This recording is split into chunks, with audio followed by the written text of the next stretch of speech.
satisfação a gente estar aqui agora no Oeste, na Zona Oeste, né? Bom, eu sou Sérgio Ricardo, eu sou dessa organização aqui, ó.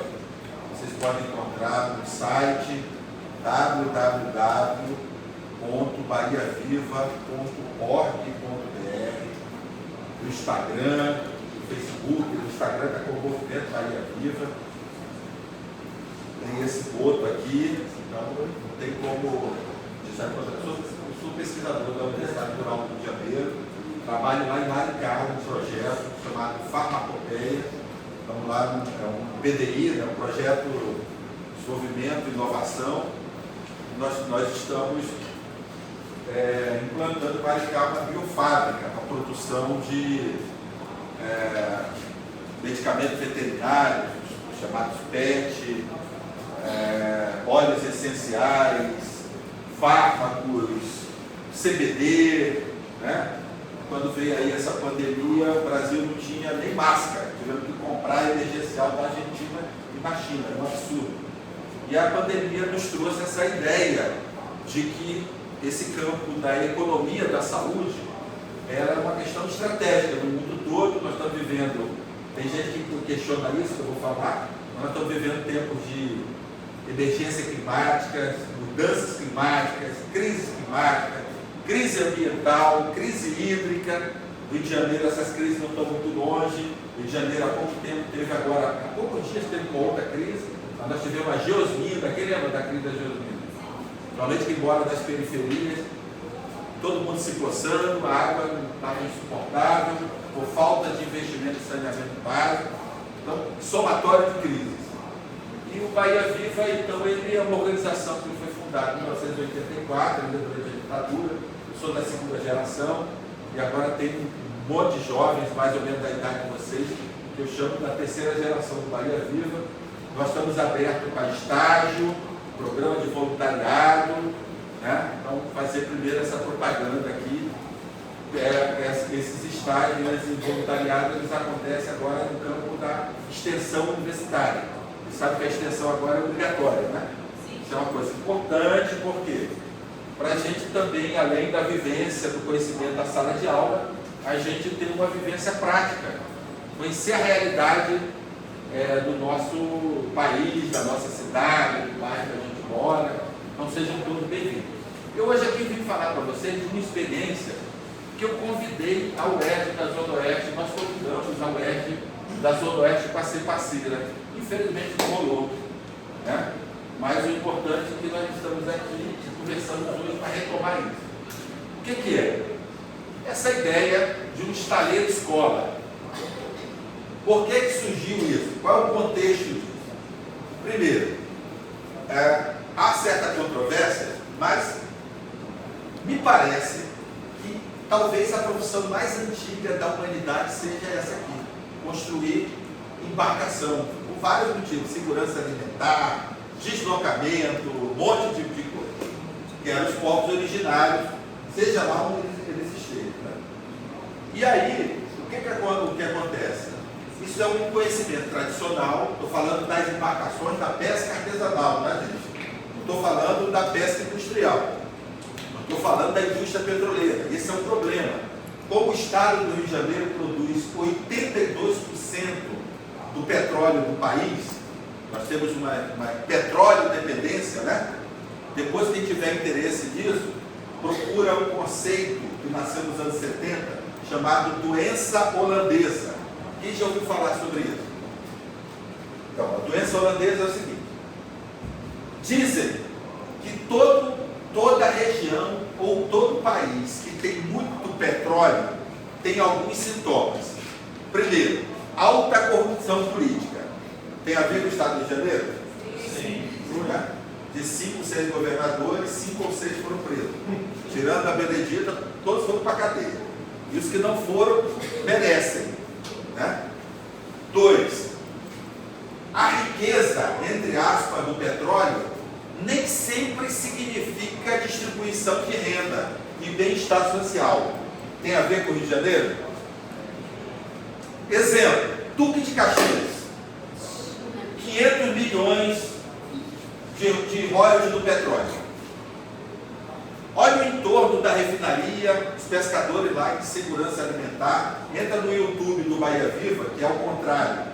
Bahia Viva Movimento, vocês vão ver lá pescadores, eu dentro do bar, outros ecologistas, o procurador da República, Júlio Araújo, e os pescadores falando que estão passando fome. Não tem nem caranguejo, tem que catar garrafa PET. Catar garrafa PET, todo o trabalho é digno. Mas o pescador, ele está ali, devia ter peixe para pescar, não tem mais, por causa do chorume, do lixão. Né? Durante 40 anos, o Estado do Rio de Janeiro enterrou lixo em cima dos manguezais de Caxias. Agora, há 10 anos, transferiu para a Seropédica, 10 mil toneladas de lixo por dia. Isso é um racismo ambiental. Já ouviram falar disso? Racismo ambiental. Gente, olha, quem for estudar qualquer coisa da área ambiental ou socioambiental tem que conhecer um conceito chamado justiça ambiental. É um conceito que foi criado nos anos 60 nos Estados Unidos, um pesquisador negro chamado Robert Goulart. Eu sou fundador aqui da Rede Brasileira de Justiça Ambiental, e esse pesquisador identificou que, não por acaso, as empresas mais poluidoras, os depósitos de lixo químico, de lixo doméstico, eles são instalados nas periferias urbanas. E qual é o perfil da população que mora nessas regiões? Ponto de vista econômico, são os pobres, ou os empobrecidos, a classe trabalhadora, não é isso?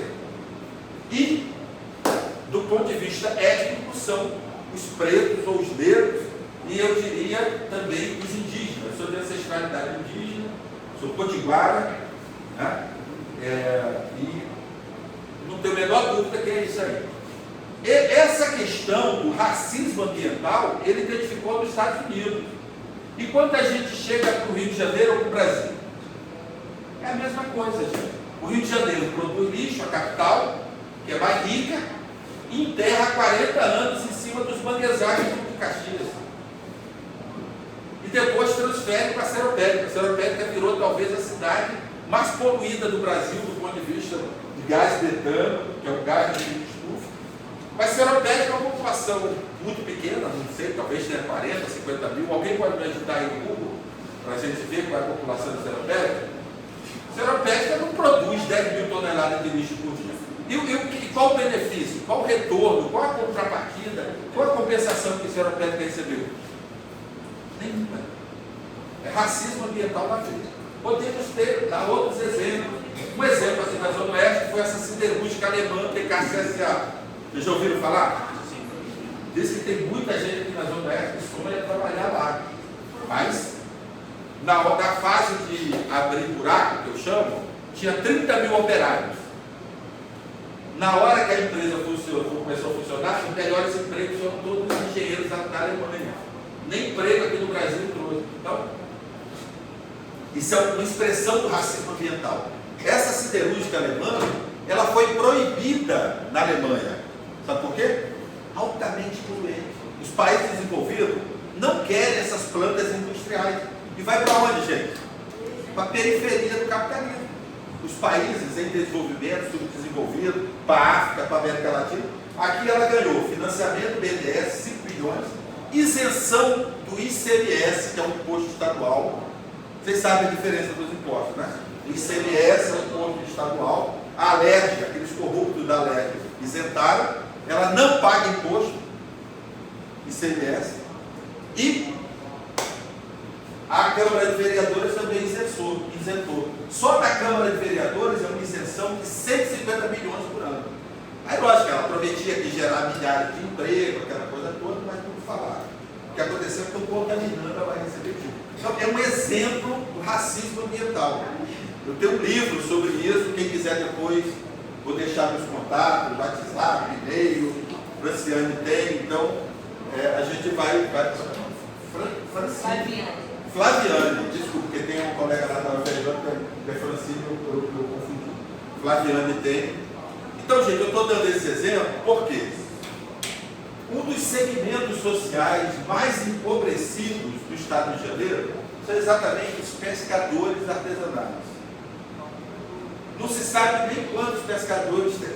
Eu, pesquisando por aí, tem documento oficial que fala em 20 mil na Baía de Guanabara, tem documento que fala que tem 40 mil, outros falam que tem 60 mil no estado. Por quê? Nunca houve um censo pesqueiro no estado do Rio de Janeiro.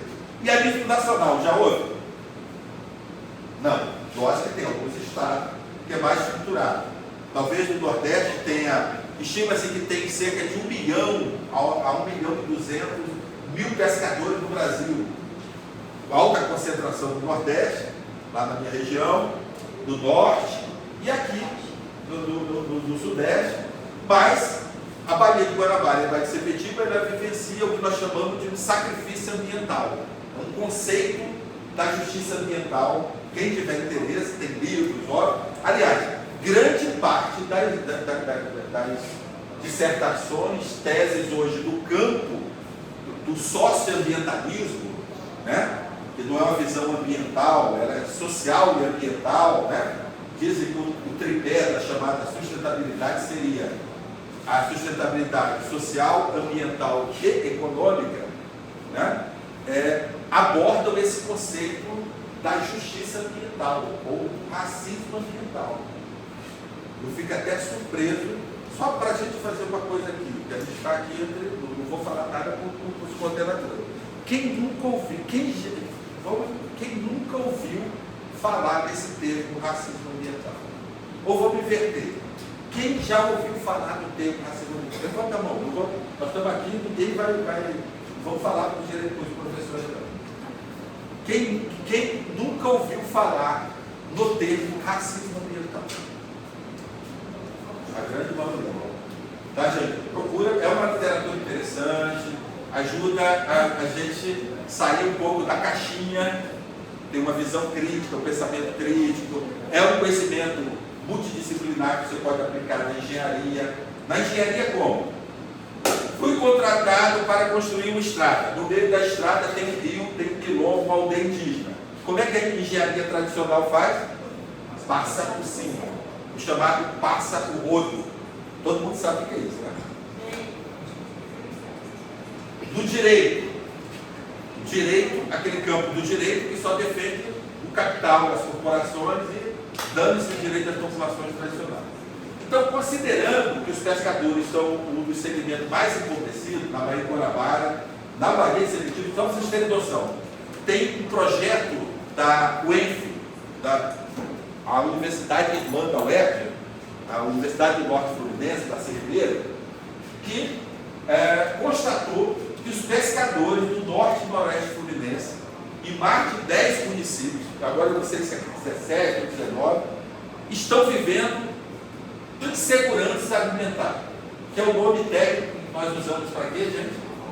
Para fome, geografia da fome, né? O Josué de Castro, uma referência. Em Caxias, eu já falei, nas áreas mais degradadas, do racismo ambiental, a gente percebe que os territórios mais degradados são os territórios do quê? Onde a organização social ela é mais frágil. Vocês concordam comigo? Presença de milícia, presença de outras forças, cooptação política, vereador, deputado, aquela coisa toda, o assistencialismo do governo e, ao mesmo tempo, né, isso favorece a implantação desses empreendimentos. Pensando nessa questão, que os pescadores artesanais, apesar... Qual é a ancestralidade dos pescadores, gente? Os pescadores são originários de quem? Professor Elmo Amador, geógrafo, fundador do Bahia Viva, o que mais estudou Baía de Guanabara, ele afirma que na Baía de Guanabara existiam cerca de 120 mil indígenas. Talvez a primeira etnia que foi extinta é lá onde eu moro hoje. Sou potiguara, sou lá de Campoaretama, do Rio Grande do Norte, lá da terra do surfista agora, o Ícaro, já ouviu falar? Potiguar. Ali a minha cidade ali do lado, vocês viram que é uma coisa bonita. Não sei que eu fui, acho que por causa dessa questão indígena que eu vim parar. Eu moro na Ilha do Governador, desde a Baía de Guanabara. Existia uma etnia lá na Ilha do Governador, chamada Termininóis. Foi extinta. Os Termininóis se aliaram aos franceses. E quem ganhou, entre aspas, o processo de colonização? Foi Portugal. É tanto que o Araribóia, que tem uma estátua lá em Niterói, disse que ganhou aquela Sesmaria Ele é filho do Maracajaguaçu, que era o cacique lá da Ilha do Governador, que era a Ilha dos Maracajás. Então, o professor Elmo, outros pesquisadores, historiadores, antropólogos, eles estimam que só em volta da Baía de Guanabara, das ilhas, dos manguezais, nos rios, daquela região toda, tinham cerca de 120 mil indígenas. O estado do Rio de Janeiro, repleto de povos indígenas. Tem uma obra do professor, quem tiver interesse nisso, eu posso dar como referência, que é um colega nosso, Bahia Viva, o professor Marcelo Lemos, Marcelo Santana Lemos, acabou de lançar um outro livro dele, que é o primeiro indígena universitário do Brasil. Não vou dar spoiler. Quem tiver interesse, depois a gente passa o contato, ele vai ter o prazer de vir aqui conversar com você. E ele estudou essa presença indígena no Vale do Café. Né? Tem livros sobre isso, acho que Tem Índio, como é que é? Qual é o nome do livro dele? Gente, alguém pode me ajudar? Aí, Marcelo Santana Lemos, eu acho que Tem Índio no pé de café, algo desse tipo. Tem pé de café no meio desse negócio. E o que aconteceu, gente? Estou contando isso para contar a origem dos pescadores. Os pescadores, a maior parte deles, nem sabem disso. Eles não sabem, a maior parte, que eles estão hoje nas periferias urbanas, em locais como, por exemplo, na Praia do Carmo. A maior parte de vocês é aqui da Zona Oeste, né? Praia do Carmo. Então, ali, no final da Praia do Carmo, na ponta do Ipiranga, tem as marisqueiras. Um grupo de mulheres que precisam de ajuda. Pode. Praticamente elas nem existem mais porque não tem marisco. Exatamente. Esse ano passado, basicamente, olha, pedimos campanha na internet para cesta básica. Olha só, tendo que remar cada vez mais longe daquelas ilhas para trazer o alimento para casa, muita criança, etc.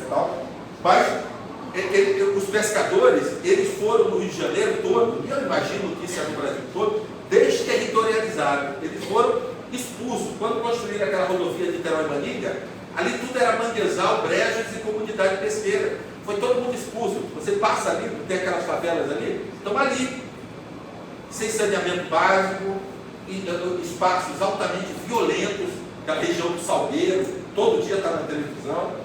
Isso aconteceu no Rio de Janeiro todo. A especulação imobiliária, o modelo urbano industrial e mais recentemente essa coisa da especulação imobiliária, que muitos estão chamando de gentrificação. Eu diria que o primeiro segmento da sociedade brasileira que sofreu a chamada gentrificação foram os pescadores artesanais. E esses pescadores em segurança alimentar. O que está acontecendo? No mundo todo, segundo a FAO, que é aquele organismo da ONU que trata da segurança alimentar, já ouviram falar da FAO? O que a FAO diz? Que hoje, grande parte do pescado que é consumido no mundo todo, gente, olha que tragédia, não vem mais dos ambientes naturais. Não vem das lagoas, não vem dos rios, nem vem das baías.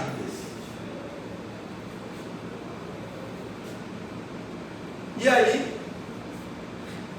então, a grande parte dessa produção vem da piscicultura, da maricultura ou da carcinocultura, que é aquela produção de camarão que está sendo feito lá no Nordeste, com muito conflito. Estão cercando os manguezais, botando até arame farpado. Quando o pescador vai lá pegar um caranguejo, leva tiro dos jagunços. Jagunços seria a milícia aqui, né? Seria a milícia, gente armada. Grande parte dessas fazendas de camarão são de empresas estrangeiras financiadas pelo governo brasileiro através do BNDES, trazendo um panorama maior para chegar aqui. Então, qual é a ideia? Enquanto a Baía de Guanabara, a Baía de Sepetiba não é recuperada, vocês sabem que tem promessas de despoluição desde os anos 90, um primeiro programa chamado PDBG, Programa de Despoluição da Baía de Guanabara, começou em março de 95, financiado pelo Banco Interamericano de Desenvolvimento. Vocês acreditam que até hoje as obras não acabaram? Puxa aí, Bahia Viva, meu nome, Sérgio Ricardo, vocês vão encontrar um monte de matérias sobre isso. O que não foi feito? Roubaram tanto no Rio de Janeiro que não construíram ou reformaram 6 grandes estações de tratamento de esgoto, aquela ali do Caju, em frente ao FRJ, que chama da Alegria. Diz que quem deu o nome foi os empreiteiros. Aquela obra custava 80 milhões, saiu com mais de 300 milhões. Então fez a alegria dos políticos e dos empreiteiros. São Gonçalo, Pavuna Meriti, reforma da estação da Avenida Brasil na Penha, Paquetá, Ilha do Governador. Essas estações não recebem esgoto na quantidade, sabe por quê? Não construíram os troncos coletores que ligariam o esgoto das nossas moradias para ser tratado. Não construíram por quê? Com erro técnico? Não, roubaram dinheiro, superfaturamento, um monte de coisa. Depois foi a Olimpíada. Então, 95, para vocês só terem um contexto, 95 era o período da Eco 92, que fez 30 anos, a Conferência Mundial de Meio Ambiente e Desenvolvimento. A primeira conferência foi aonde? 72 em Estocolmo. O que aconteceu lá? Chegaram à conclusão que o mundo estava entrando numa crise ambiental, 72. 30 anos depois, Eco 92, como é que estava essa crise, gente? Maior.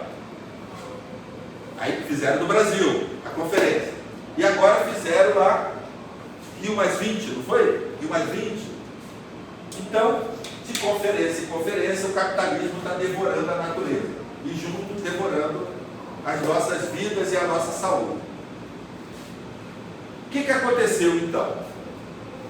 Para a Olimpíada de 2016, um novo programa.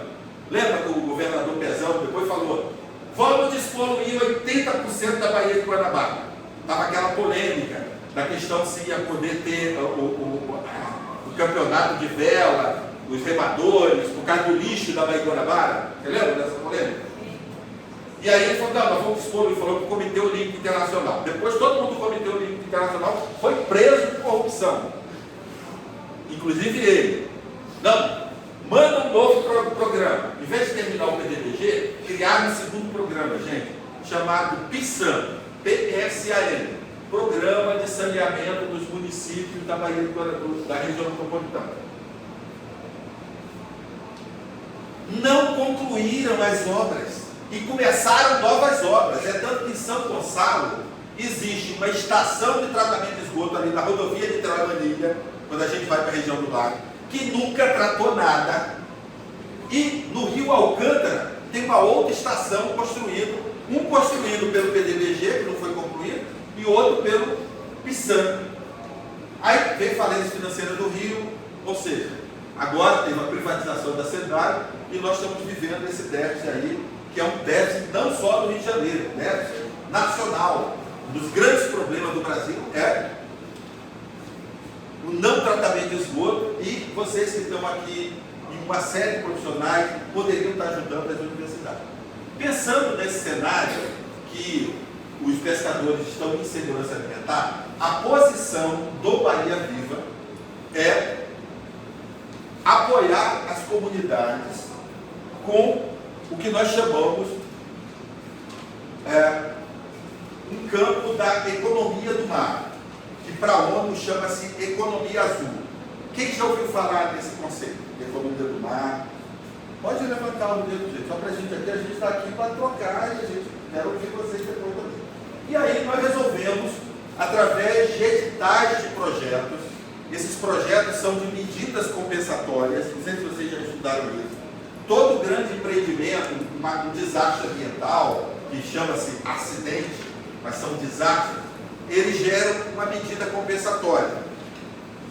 Que, na verdade, as empresas, para não serem condenadas por ações em geral do Ministério Público, elas afirmam um acordo e é destinado um recurso para a recuperação do dano ambiental, o manguezal, o rio, e uma outra que nós chamamos uma compensação à pesca, que no caso da usina nuclear aqui de Angra, existe uma medida compensatória às comunidades indígenas que nunca aconteceu, que é um saneamento básico que faz mais de 20 anos que a eletronuclear devia estar fazendo nas aldeias e nunca foi feito. Os pescadores se mobilizando com os ecologistas e os pesquisadores conseguiram destinar esse recurso por edital de projeto. Ninguém deu nada para a gente. A gente se organiza, disputa os editais, ganha quem tem a melhor proposta. E a metodologia que a gente trabalha é trabalhar com as universidades. E por isso nós montamos uma coalizão com o NIDES da UFRJ, que é uma área da UFRJ que trabalha com extensão, com agroecologia, com os pescadores, os catadores de materiais reciclados. NIDES, Núcleo Interdisciplinar de Desenvolvimento Social, inclusive um ótimo. Vocês são graduação ou são? De graduação. Então, um ótimo lugar para fazer o mestrado e o doutorado. Estou dando a dica para vocês. Um lugar espetacular para fazer uma pós-graduação. Fizemos uma parceria, Bahia Viva, Associação de Pescadores de Tubiacanga da Ilha do Governador, o FRJ, o NIS, e chamamos o Departamento de Engenharia Naval e Pesca da UERJ. E chegou em algumas reuniões e depois, por questões internas, não colou no ponte. E nós queremos o edital. Pegamos uma. Então, como é que passa isso aqui? Ou seja, olha, é PDF ou é PowerPoint? Depois saber por que essa foto não vai estar aqui. Depois quem puder buscar uma foto, chama-se Hangar Náutico da UFRJ. É assim, gente, é muita Do lado tecnologia. direito, só clica. Não. Aí não, qualquer lugar dentro da bolinha. Clica fora dela. Pode ser aqui? Calma aí. Pode ir. Não.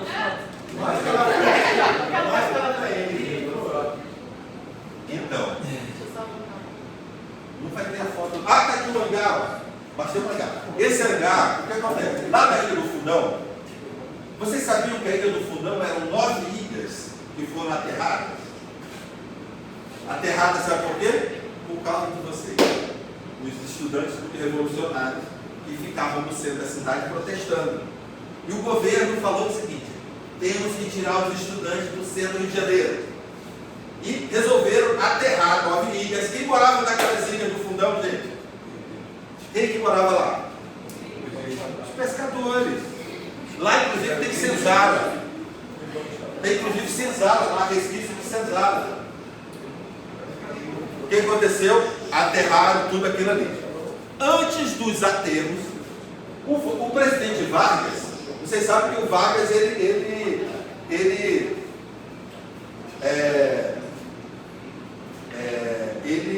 se aliou ao Mussolini, né?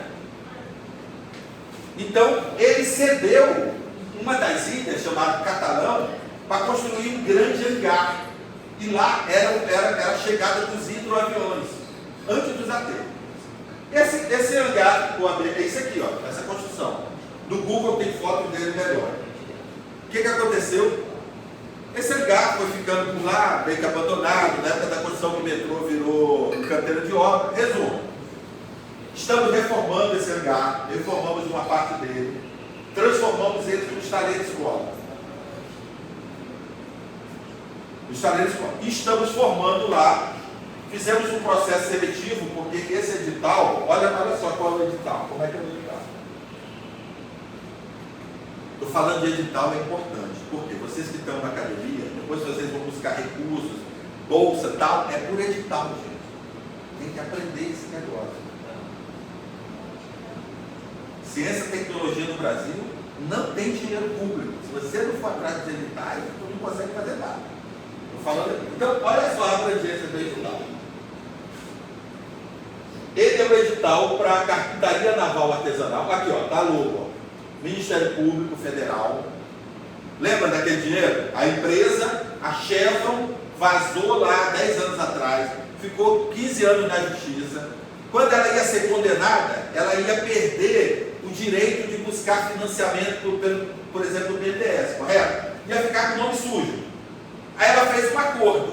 Esse acordo é transformado numa sigla: TAC, Termo de Ajustamento de Conduta. Isso é um dos instrumentos da política ambiental, em que eu digo o seguinte: seu juiz, eu realmente cometi um desastre ambiental, 15 anos depois, olha só que cara de pau, e eu quero compensar. Não existe compensação depois que você contamina o manguezal, o rio, não tem como, né? Mas compensar entre aspas. E aí é destinado um recurso. Esse recurso, para evitar que ele caia na mão das mesmas ONGs, das mesmas coisas, o Ministério Público chama um edital. Né? E aí, disputando. Então, qual a abrangência do edital? Esse edital ele é voltado para carpintaria naval artesanal. O que está acontecendo? Os velhos estão morrendo e os jovens não sabem construir barco. Eu achava que isso, gente, era só no estado do Rio de Janeiro, eu conheço um pouquinho. Fizemos algo inaugural com a Amir Klink. Tem um Instagram chamado Estaleiro Escola, tá? E o Amir Klink falou que não, isso está acontecendo no Brasil todo. Os velhos estão morrendo e os jovens não sabem construir as embarcações, que é um conhecimento ancestral. É a origem da engenharia, talvez até da arquitetura e de outras ciências. Olha a abrangência. Voltado para comunidades pesqueiras de 7 municípios da Baía de Guanabara, né? Da bacia hidrográfica, né? Aqui nós estamos da bacia hidrográfica de Sepeti. Caxias, Guapi, Itaboraí, Magé, Niterói, Rio e São Gonçalo. Fizemos um processo seletivo, indo às comunidades. Tivemos 297 pessoas inscritas, selecionamos a primeira turma com 30 alunos e 10 bolsistas e 10 extensionistas. Estudantes, não tivemos alunos da UERJ, da Zona Oeste, para minha tristeza. Tivemos 10 alunos da UFRJ, da Naval e da Engenharia, que estão dentro do estaleiro, vão fazer suas dissertações, suas teses, TCC, lá dentro desses estaleiros. Começou agora, há pouco tempo. Em janeiro nós vamos ter a segunda turma. Portanto, quem quiser fazer o TCC nesta área, a hora é daqui a pouco. Não para essa turma, mas é de janeiro. Vamos tratar, quem fizer isso, gente, vai tratar de um tema inovador. Isso aqui é uma inovação social. O que é inovação social? É aquilo que nasce do conhecimento do povo. Que não vem, é que nasce das pessoas. Essa arte, ela é secular. A chamada arte da pesca, arte da capitaria. Né? Então, nós estamos executando isso aqui, lá no fundão. Quem são esses alunos? Outra coisa, começamos a entrevistar os 10. Sabe o que eu vi? No estado do Rio de Janeiro, os velhos falando, eu nunca vi uma mulher construir barco.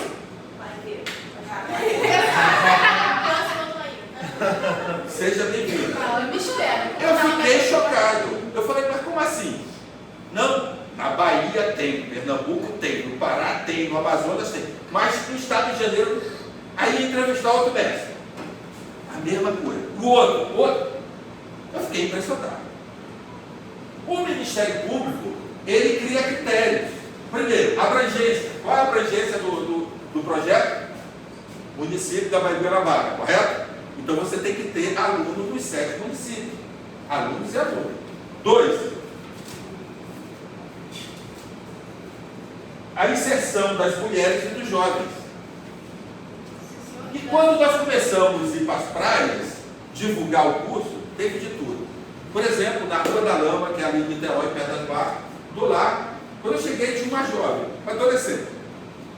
A gente bota os cartazes do estaleiro, um cartaz bonito assim, umas filipetas, e a jovem se aproximou e falou assim, o que é isso aí? É um curso tal para construir barco. Eu posso fazer? Ela falou assim, mulher pode fazer? Eu falei, pode. Mas quantos anos você tem? Tinha 14 anos a menina. O curso só pode ser a partir de 18. Isso aí é questão do Ministério Público. Aí, tudo bem. Aí daqui a pouco nós estamos lá falando com os pescadores, ela senta, aparece o pai dela, pescador, com a mãe. Ela já mobilizou a mãe. Minha filha pode fazer e tal, papapá, porque está em 14 anos ali, já, enfim. Aí, estamos lá conversando. Aí, um falou lá, aí tinha uma galera, 9 horas da manhã, tomando uma cerveja, né, gente? Na beira da praia, aquele calorão, ali em Niterói, tomando uma cerveja. Aí o cara falou, fulano, tu vai deixar tua filha dormir no que a gente falou. Aqui dentro, gente, nós reformamos, tem um dormitório masculino e feminino, Por quê? Porque o pescador ele vem de longe, de Itaboraí. Para ele vir para o fundão e voltar todo dia é uma viagem. Tinha uma sala lá que estava igual essa aqui, que estava cheia de mesas. Eu falei, gente, aqui vai ser o dormitório feminino. Não pode, tal. Virou o dormitório feminino. Aí o cara lá tomando a cerveja falou assim: fulano, tu vai deixar tua filha dormir lá no dormitório, lá no fundão? Não tem um negócio das fake news que dizem que nas universidades. Aí eu fui lá falar com ele, né? Não sei se adiantou muito. Mas o que importa é o seguinte: tivemos 40% de inscrição de mulheres. E uma parte foi selecionada. Não é a metade, porque tem uma série de critérios e tal. Mas o que importa é isso. E essa nossa turma vai quebrar essa tradição do mundo do machismo, que as mulheres do Rio de Janeiro não têm interesse na carteirinha naval. Se tem em outros estados, por que não pode ter aqui? Né? Então, e pelo visto, na segunda turma nós vamos ter mais mulheres participando. Então, esses são alguns critérios. Então. Qual a metodologia que nós estamos utilizando? Metodologia da alternância. Alguém já ouviu falar nisso? Então, como é que funciona? Esse curso ele é no hangar náutico da Ilha do Fundão. Eu estou falando isso porque nós convidei aqui o professor Carlos, o Marcelo Bussi, o professor André. Vai sair um bonde daqui para conhecer o hangar. Espero que vocês tenham interesse em conhecer, ir lá num dia para conhecer quem são esses pescadores, quem são essas pescadoras, quem são essas mulheres. Sim, jovens. Nós temos alguns jovens, porque tem uma tradição aqui no Rio também, é o seguinte: o filho e o neto do pescador não quer saber mais da pesca. Pode ir em qualquer lugar aqui no Rio de Janeiro, o governo fala assim: mas para que tu vai fazer política pública para os pescadores se o filho e o neto não quer mais? Quer dizer, eles estão esperando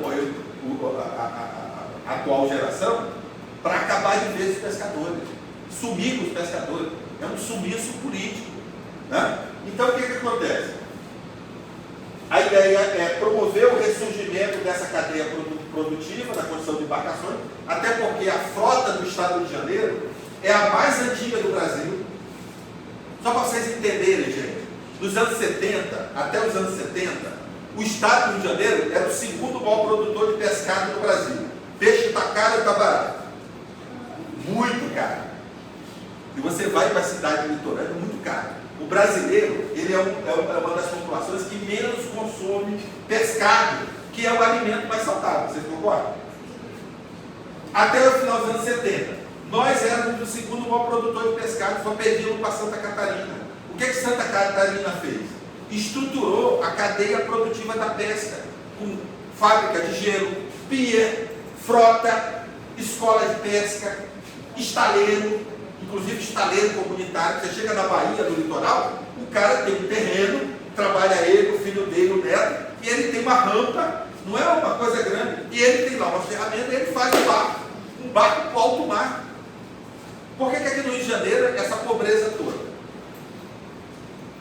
Tem a ver com decisão política, de não apoiar a pesca artesanal. Então a nossa ideia é fortalecer essa cadeia produtiva.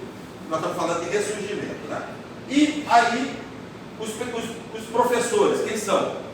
Eu dou uma disciplina lá chamada Educação Ambiental de Base Comunitária com alguns colegas. E tem professores, pesquisadores da UFRJ de Macaé, do PEN, da Naval, ali da UFRJ, e também mestres. Porque entre esses selecionados nós temos jovens que nunca reformaram o barco, e tem também alguns mestres que nós selecionamos e contratamos um mestre, que é o Roque, baiano, construía barco lá, e ele diz assim: todo mundo pode construir um barco. E a frase que eu mais ouço do mestre é que toda pessoa pode construir um barco, que não é um bicho de 7 cabeças, logicamente. E qual é a questão, gente, dos mestres que nós entrevistamos? Vocês acreditam que nenhum deles tem formação de Senai, de Senac? Tem inclusive alguns deles que são analfabetos. Só que qual é a questão? Aqui tem geometria, tem matemática, é o conhecimento realmente tradicional. E aí o professor lá falou, olha, o estudante da naval da FRJ sai de lá sem saber construir um barco. Ele aprende, ele conhece o conceito. Os conceitos. Mas quem sabe construir barco são os mestres. Então a nossa ideia é essa, né? É uma coisa que está rolando. Agora eu não vou fazer, pode tocar em qualquer lugar? Isso. É. Pode, vai, clica. Sim, mesmo, vai. Vai, clica. Assim, não tem Agora como para é voltar do bom. lado de lá. Do lado de lá. Só clicar. Gente, é muita tecnologia, né? Então isso aqui foi uma visita nossa, isso aqui é do. Acho que é o Mandesaldo Jequiara. Ah, não, é Ramos. Praia de Ramos. Isso aqui são alguns professores, alunos. Olha o barco que eles estão construindo. Ó. Esse barco, outra coisa. Incluímos no projeto equipamento de proteção individual, seguro, a polêmica. Eu falei, Bahia Viva não vai construir uma fábrica sem ter seguro, mas vai encarecer muito o projeto. Imagina, Deus me livre, se tem um acidente de trabalho. Seguro, R$820. Seguro. Outra coisa, eles recebem uma remuneração que nós não divulgamos na parte de inscrição. Por quê? Senão ia ter 10 mil pessoas na fila. Vocês concordam com isso? Certeza. Só depois que eles foram selecionados, nós colocamos. Eles recebem, então é alternância. Como é que é? 5 meses. Eles estudam uma semana só, de segunda a sexta. E por cada dia eles recebem R$200, uma diária. Dá R$1.000. É pouco? Muito pouco.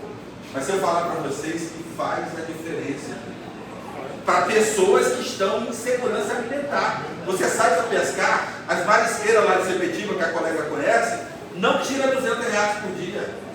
Talvez juntando as marisqueiras todas, não dá R$200, gente. Procura ver na feira quanto é que é o preço do caranguejo, de uma corda de caranguejo. O cara fica o dia todo, de madrugada, pegando caranguejo lá em Magé. Entra no ônibus de Magé para a Central do Brasil, vai vender na feira, lá na minha rua que eu moro, na Ilha do Governador. Quanto é que é? R$12 a conta. Eu falo, gente, 5 minutos. Então, isso aqui é a nossa sala de aula, é uma sala que a gente reformou. A galera, então deixa eu ver aqui se agora vai, né? Dá 200 aulas, 45% são aulas práticas, né? São 200 horas.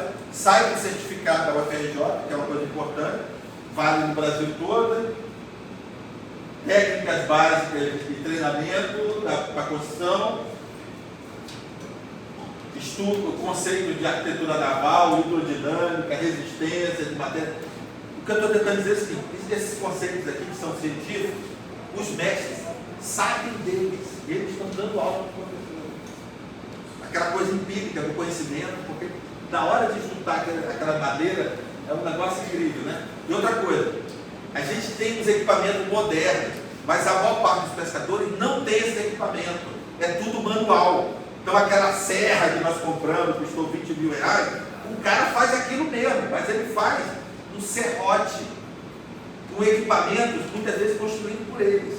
E foi interessante que na aula de sexta-feira, um engenheiro já aposentado, ele tem esses equipamentos mais antigos, e ele levou, e os jovens, e aí começou a rodar na sala de aula. A maior parte dos jovens nunca tinha ouvido nem falar daquilo. Só tinha um pescador lá, que é o Orlando, que é mais antigo, que ele já tinha trabalhado com aquilo e um outro lá de Itaipu. Os outros, ninguém conhecia. É o quê? Determinado formão, que agora o formão é elétrico, e dizem que é perigoso, tem um formão de mão, entendeu? Que era o carpinteiro e tal. Eles são oriundos de comunidades pesqueiras, diálogo entre os saberes, a chamada ecologia dos saberes, e aqui algumas fotos. Isso aqui é alguns livros também, né, que a gente os convidados estão levando algumas publicações. Os livros são caríssimos, então nós estamos tentando montar uma biblioteca lá. É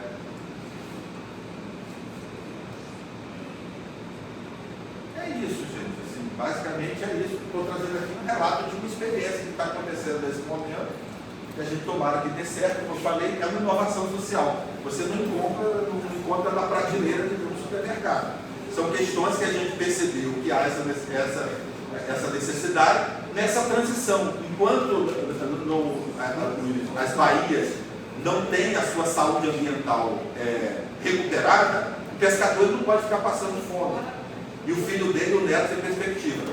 Não estamos trabalhando só com isso, tá, gente? Nós estamos trabalhando com um projeto no campo do turismo de base comunitária. Já ouviram falar nisso? TBC, inclusive o Departamento de Turismo da UERJ tem a professora Clara uma experiência espetacular nessa área, para quem tem interesse, e também outras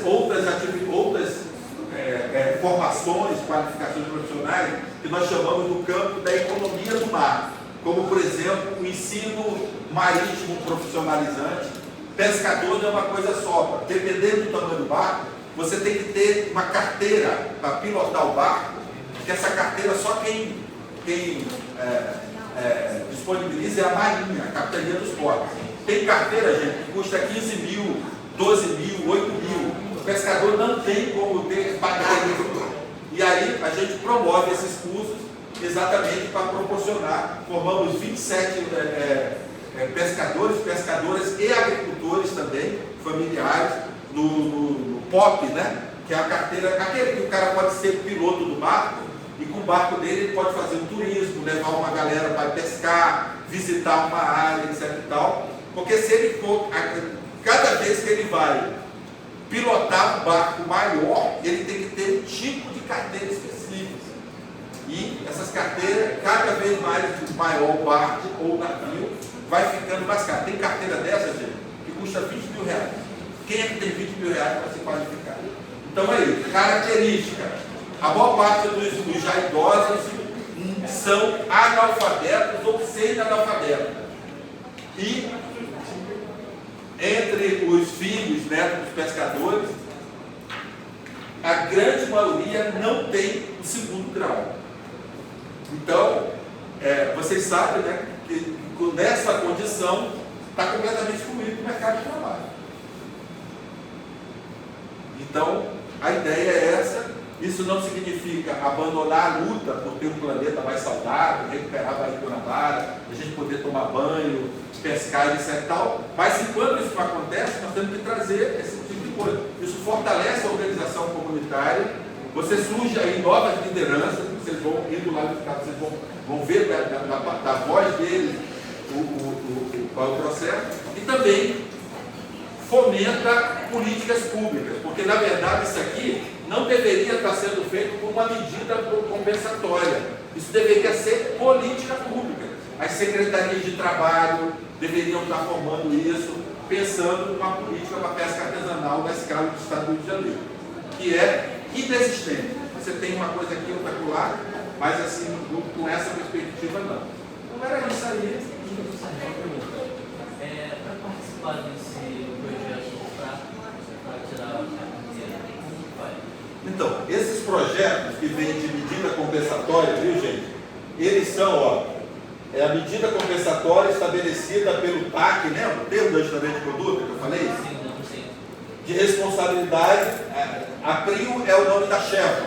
A Chevron, depois que contaminou aqui o litoral do Rio de Janeiro, queimou o fio, aí trocaram o nome para PRIO. Mas é a antiga Chevron, conduzida pelo Ministério Público. Prioritariamente você tem que ser descendente de pescador. O Bahia Viva não trabalha, isso é uma outra coisa da nossa metodologia. Nós não trabalhamos com o conceito de colônia, trabalhamos com o conceito de comunidade pesqueira. E no nosso caso, nós trabalhamos com a unidade familiar. Como é que funciona? Se você for filho, neto, genro, enteado do pescador, se você tiver qualquer relação com o pescador, você pode participar dos nossos cursos. Isso foi outra polêmica, porque eles queriam, gente, que só participasse quem tem o RGP, que é a carteira do pescador. Se eu disser para vocês que mais de 80% dos pescadores do estado do Rio de Janeiro não tem. Não tem. Então era uma exclusão danada. Aí nós mudamos, nós convencemos com argumentos que para quebrar esse ciclo de pobreza, de reprodução de pobreza, de exclusão, tem que mudar determinados conceitos, né? E aí o Ministério Público aceitou e nós estamos trabalhando assim. Então eu diria para você, case com uma moça ou com um moço, que seja de comunidade pesqueira para participar. Estou brincando. Tá? Mas isso é um determinado projeto, né, que nós estamos fazendo. Logicamente, existem outras organizações por exemplo, o projeto Grael, o critério deles não é trabalhar a comunidade pesqueira. Lá o critério deles, em Niterói, é que você tenha estudante de escola pública. Então, cada organização, e dependendo do edital, você tem critérios que são colocados lá.